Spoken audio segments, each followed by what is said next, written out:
Hello friends, ഇന്ന് നമുക്ക് Canva app use ചെയ്തിട്ട് എങ്ങനെയാണ് നെയിൽ സ്ലിപ്പ് ഡിസൈൻ ചെയ്യാമെന്ന് നോക്കാം. അപ്പോൾ എല്ലാവരും ക്യാൻവ ആപ്പ് ആദ്യം ഓപ്പൺ ചെയ്യുക.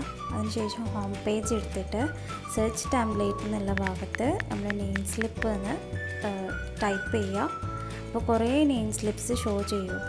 അതിൽ പ്രോ ഉള്ളതൊന്നും യൂസ് ചെയ്യാൻ പറ്റില്ല. ബാക്കി നമുക്ക് ഇഷ്ടപ്പെട്ട ഒന്ന് സെലക്ട് ചെയ്യാം. അപ്പോൾ ഞാനിവിടെ ഒന്ന് സെലക്ട് ചെയ്തിട്ടുണ്ട്. ഇനി നമുക്കത് നെക്സ്റ്റ് ഒന്ന് എഡിറ്റ് ചെയ്യാം കേട്ടോ. അതിന് നമ്മൾ അടിയിലുള്ള ക്യാമറ റോൾ പ്രസ് ചെയ്തിട്ട് നിങ്ങൾക്ക് ഇഷ്ടപ്പെട്ടൊരു ഇമേജ് സെലക്ട് ചെയ്യാം. ഇതിലാണ് ബാക്ക്ഗ്രൗണ്ട് കളഞ്ഞിട്ടുള്ള ഇമേജാണ് കേട്ടോ സെലക്ട് ചെയ്തിട്ടുള്ളത്. ഇനി അതാണ് ഞാനവിടെ സൈഡിൽ സ്ക്രോൾ ചെയ്ത് വെച്ചിട്ടുണ്ട്. ഇനി നെക്സ്റ്റ് ഞാനതിന് എനിക്ക് എന്തെങ്കിലും ഒരു ഡിസൈൻ ആഡ് ചെയ്യാൻ വേണ്ടിയിട്ട് ഞാൻ എലമെൻറ്റ്സിൽ പോയിട്ട് അവിടെ ഫ്ലവർന്ന് ടൈപ്പ് ചെയ്ത്, അപ്പോൾ എനിക്ക് ഇഷ്ടമുള്ള ഒരു ഫ്ലവേഴ്സ് വരും. അതിലും പ്രോ ഉള്ളതാണ് വരിക. നമുക്ക് ഇഷ്ടമുള്ളത് അതിന് പ്രോ അല്ലാത്തത് സെലക്ട് ചെയ്യാം. അപ്പോൾ ഞാനിവിടെ ഒന്ന് സെലക്ട് ചെയ്തിട്ടുണ്ട്. ഇനി അതിന് ജസ്റ്റ് ഒരു ട്രാൻസ്പെറൻസി ഒന്ന് കുറച്ച് വെക്കുക. നമുക്കങ്ങനെ കുറഞ്ഞിട്ട് വരുന്ന പോലെ വെക്കുക. അപ്പോൾ ഞാനിത് കുറച്ച് വെച്ചിട്ടുണ്ട്. നെക്സ്റ്റ് എന്തെങ്കിലും ഒരു ഡിസൈനും കൂടെ ആഡ് ചെയ്യണമെങ്കിൽ അതിലത്തെ അടിയത്തെ ക്രോസ് ബട്ടൺ പ്രസ് ചെയ്തിട്ട് എലമെൻറ്റ്സിൽ പിന്നെയും പോയിട്ട് ഏതെങ്കിലും ഗ്രാഫിക് ഇമേജ്, ഇഷ്ടമുള്ള ഒരു ഗ്രാഫിക് ഇമേജ് അതിൽ ആഡ് ചെയ്യാം.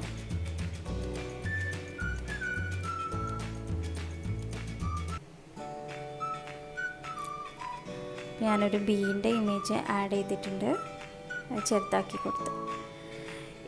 ഇനി നെക്സ്റ്റ് നമ്മളിത് പോയിട്ട് സേവ് ചെയ്യണം. അപ്പോൾ മേലത്തെ ആ ആരോ മാർക്ക് പ്രസ് ചെയ്തിട്ട് സേവ് ആസ് ഇമേജ് കൊടുക്കുക.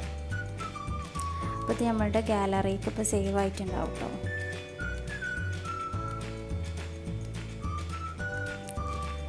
ഗാലറിയിൽ പോയി നോക്കിയാൽ നമുക്ക് സേവ് ആയ പിക്ചർ കാണാൻ പറ്റും. കണ്ടോ, ഇതാ നമ്മൾ ഇത് റെഡി ആയിട്ടുണ്ട്. ഇത് നമുക്കിനി A4 ഷീറ്റിലേക്കല്ല, കുറേ മൾട്ടിപ്പിൾസ് ആയിട്ട് നമുക്ക് പ്രിൻ്റ് ചെയ്യണം. അപ്പോൾ നമ്മൾ ആദ്യം പോയിട്ട് ക്രിയേറ്റ് ഡിസൈൻ കൊടുക്കുക.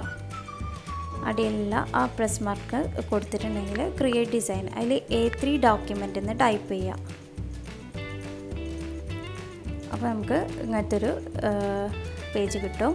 അതിനുശേഷം നമ്മൾ സെലക്ട് ചെയ്ത് നമ്മൾ നേരത്തെ സേവ് ചെയ്ത ഇമേജ് ക്യാമറ റോളിൽ പോയിട്ട് ഒന്നും കൂടെ സെലക്ട് ചെയ്യുക.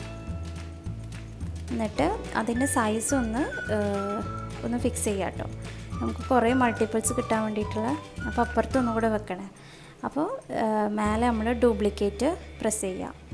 ഡ്യൂപ്ലിക്കേറ്റ് പ്രസ് ചെയ്തപ്പോൾ 2 എണ്ണം വന്നു. ഇനി ഈ 2 എണ്ണം കൂടി നമുക്ക് ഈ മൾട്ടിപ്പിളായിട്ട് സെലക്ട് ചെയ്യാൻ വേണ്ടിയിട്ട് അതിലൊന്ന് പ്രസ് ചെയ്തിട്ട് അടിയിലേക്ക് സ്ക്രോൾ ചെയ്യുക. അപ്പോൾ അവിടെ മൾട്ടിപ്പിൾ എന്ന് പറഞ്ഞിട്ടുള്ളതൊന്ന് കാണിക്കും. സെലക്ട് കണ്ടോ, സെലക്ട് മൾട്ടിപ്പിൾ. അപ്പോൾ അതിൽ പ്രസ് ചെയ്ത് പിടിച്ചിട്ട് 2 എണ്ണം സെലക്ട് ചെയ്തിട്ട് ബാക്കി എല്ലാതും നമുക്കതുപോലെ മൾട്ടിപ്പിൾ ആക്കാം.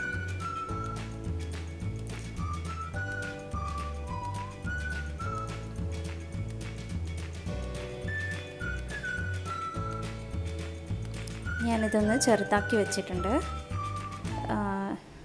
നെക്സ്റ്റ് ഇതിങ്ങനെ നമുക്ക് ഫ്ലിപ്പ് ചെയ്യാനൊക്കെ പറ്റും കേട്ടോ. ഞാനത് നെക്സ്റ്റ് ഞാനതുപോലെ റൊട്ടേറ്റ് ചെയ്തിട്ട് അടിയിലേക്ക് റൊട്ടേറ്റ് ചെയ്തിട്ട് നമുക്ക് കുറച്ചും കൂടി പേജസ് ഉണ്ടാക്കിയിട്ട് കാണിച്ചു തരാം. കണ്ടോ, ഇപ്പോൾ ഞാൻ റൊട്ടേറ്റ് ചെയ്തിട്ട് കുറച്ചും കൂടി പേജസ് ക്രിയേറ്റ് ചെയ്തതാണ് ഇതിൽ. നമുക്കിതുപോലെ കുറച്ച് സെൻറ്ററിലേക്ക് ആക്കിയിട്ട് ഇത് നമുക്ക് പ്രിൻ്റ് ചെയ്ത് എടുക്കാം. സൈസൊക്കെ ഒന്ന് ഞാൻ കറക്റ്റാക്കി കൊടുത്തതാണ്.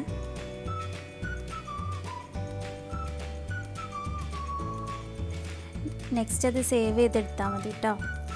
അപ്പോൾ നമ്മുടെ വീഡിയോ ഇത്രയേ ഉള്ളൂ. ഇനി നെക്സ്റ്റ് വീഡിയോയിൽ ഞാൻ എങ്ങനെയാണ് ഇമേജ് ബാക്ക്ഗ്രൗണ്ട് ക്രിയേറ്റ് ചെയ്തതെന്നൊക്കെ ഇൻക്ലൂഡ് ചെയ്യുക. അപ്പോൾ നിങ്ങൾക്ക് ഇഷ്ടപ്പെട്ടിട്ടുണ്ടെങ്കിൽ സബ്സ്ക്രൈബ് ചെയ്യുക. അപ്പോൾ ഓക്കെ, ബൈ.